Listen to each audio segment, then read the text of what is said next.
And now, our feature presentation. To what extent are we all witnesses of history and messengers to humanity? Welcome to another episode of our podcast, The Psychological Effects of the Holocaust. Today we have a very special guest speaker, Lydia Tischler, a survivor of the Holocaust. We've all heard of this great big genocide, this awful event, but it really sets in just how real it is when you're hearing recounts of it from those few survivors left in the present, rather than just having an idea surrounding it in your mind. It's a reminder that, hey, this stuff really did happen, and it could probably happen again. But all that aside, let's meet our guest. I really appreciate you talking with me, Lydia. Your story really intrigues me with you. Having to witness these sorts of terrible events at a very young age, your profession, your background. I'm aware that you had an interest in psychological therapy even as a teenager. Did anything specific spark that passion? Yes, something did. I had come into close contact with a group of orphan children whose parents were sent to Auschwitz. While they had stayed in Terezin, it really affected me. I had started to fully realize that I wanted to continue working with children in some way after that. I wanted to help them, even though I didn't know exactly how I would be doing it in that time. So you were set on that field from pretty early on. You mentioned Terezin and Auschwitz. Did you stay in either of those camps?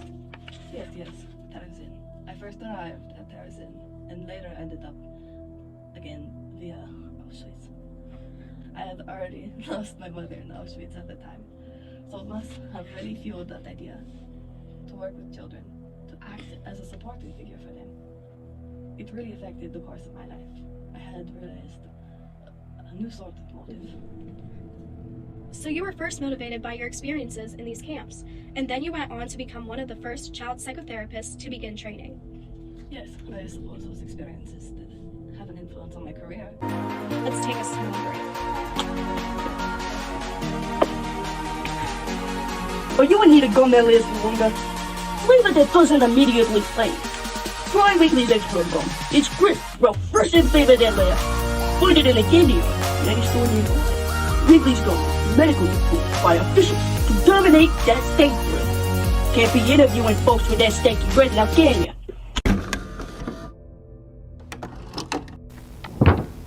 So you were 13, 14 when you were first brought to Terezin? 13, yes, and I was there until the age of 16. You were very young. Yes, I was. And what was your life like at that time? You were with your sister, weren't you? What was that first camp like? We were housed in the barracks when we got there. It was a military town, and there were a lot of them to accommodate a lot of people. Terezin was made into this ghetto of sorts for Jews. We lived there together in these rooms crammed with 20 to 30 people. How were the living conditions? What effects did these places have on you? They were miserable, the camps I mean. I wasn't accustomed to living a communal life. At one point, I felt disconnected, cut off from my feelings. It must have been a common occurrence for people then, to be cut off from their feelings. It's a way to survive. Your time in those camps really had an impact on you. Of course, it would have an impact on anyone, seeing the things that went on in those camps. Most just weren't fortunate enough to make it out somewhere. There wasn't time for a lot of them to really share those experiences that they had. So many lives were lost. Young lives were lost. Would you consider it reasonable to assume that so many more atrocities from those years would be known about if more victims had survived to tell their stories? Yes, absolutely. And it's something that isn't really thought about as much, I think. There are so many stories out there. Survivors who made it out alive. Recounts of the ones who didn't. Those are the ones who are really focused on. The ones who were able to make an imprint on the people close to them and the ones who made it out. But I can imagine there must have been, a huge amount of people who couldn't be remembered like that. People who didn't have any connections. I have one question to ask you.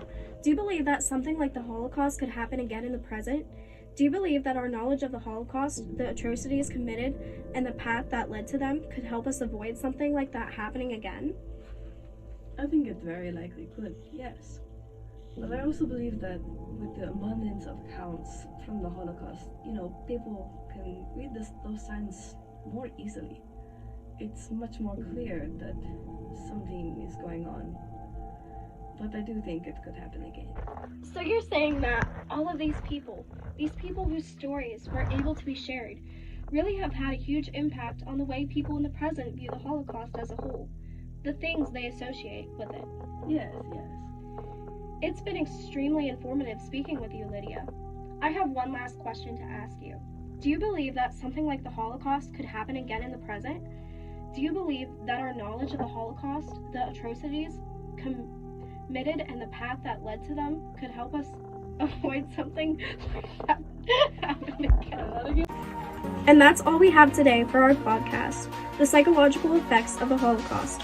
I'd like to give a big thanks to Lydia Tischler for taking the time to speak with us, and you, the viewer, for tuning in.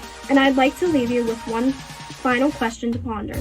Do you believe that it's our responsibility as witnesses of history to prevent that history from repeating itself?